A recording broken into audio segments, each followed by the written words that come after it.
Ou seja, um governo que atende aos mais necessitados, que procura incluí-los. Sabe como se chama isso? Ano eleitoral. Vamos voltar um pouco no tempo e ver como o Bolsonaro se dirigia a essas questões quando reeleição não era sua maior preocupação. Quando ele não estava tentando se reeleger, era isso que ele dizia sobre os pobres. Só tem uma utilidade do pobre no nosso país aqui: votar, título eleitor na mão e com diploma de burro no bolso. O ministro da Economia, Paulo Guedes, já chegou a dizer que o FIES já financiou bolsas demais, tanto é que eles já levaram um filho de porteiro para a universidade. Ele também já criticou o dólar baixo porque, segundo ele, as empregadas domésticas estavam indo para Disney. E pelo que eu me lembro, o presidente da República não disse um A sobre. No governo Bolsonaro, a renda per capita brasileira chegou ao menor patamar em 10 anos. A inflação do motorista chegou ao maior valor em 21 anos.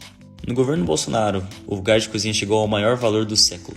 Foi o próprio Bolsonaro que vetou a distribuição gratuita de absorventes para pessoas em vulnerabilidade social. O Congresso até tentou derrubar o veto, mas sabe o que o Bolsonaro disse? Ele disse que ia tirar recursos da educação e da saúde se derrubassem o veto. Eu pergunto, que tipo de governo é esse? É o governo pro pobre? É o governo pro povo? Um governo que bateu recorde em emendas parlamentares? Um governo que foi capa em um dos maiores jornais do mundo, The Guardian, que mostram a miséria do povo brasileiro e como a fome tem assolado novamente o nosso Brasil. Quando a gente critica a falta de investimento público para se combater a fome, o Bolsonaro disse que se alguém invadir sua casa, que dê tiro de feijão. E novamente, isso não foi em ano de eleição. E isso mostra muito qual que é a prioridade real do governo Bolsonaro. E spoiler, ele não está aqui para atender você, pobre. Quando perguntado sobre o desemprego, ele falou: como que eu vou criar emprego com uma CLT tão rígida? O problema do desemprego é você, pobre, querer direitos demais. Com um ano de governo, o número de crianças que faziam 3 refeições ao dia despencou. E quando a gente sofria com cortes no auxílio emergencial e quando o auxílio emergencial não pagava 1/3 da cesta básica, Bolsonaro teve a pachorra de dizer e a insensibilidade de dizer que quem reclamava do auxílio emergencial que faça empréstimo no banco.